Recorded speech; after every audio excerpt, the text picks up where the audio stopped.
Ce matin, une émission des chemins de la connaissance, avec Géraldine Saint-Savoir, consacrée à Nietzsche, avec un certain Constantin Nidet, je crois, Yannick. Voilà.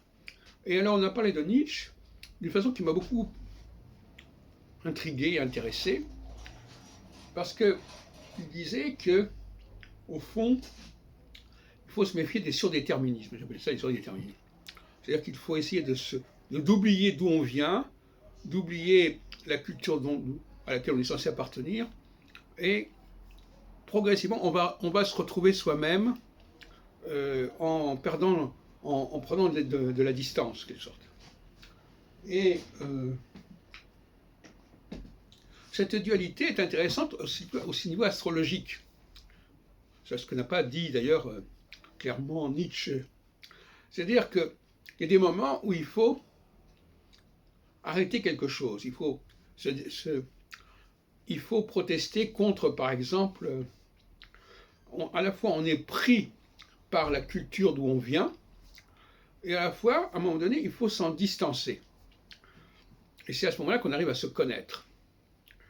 De la même façon, j'ai dit qu'il faut toujours brouiller les choses pour voir comment elles se réorganisent par elles-mêmes.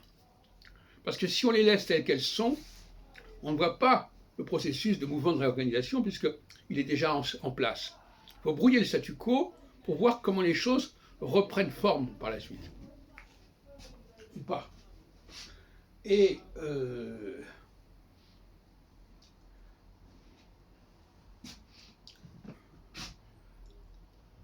l'important, c'est effectivement de faire des expériences.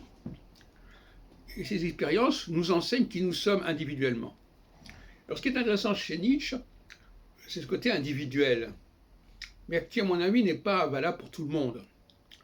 Il est valable pour le surhomme, si on peut dire, pour le génie, pour ce qu'on peut appeler aussi le jupitérien.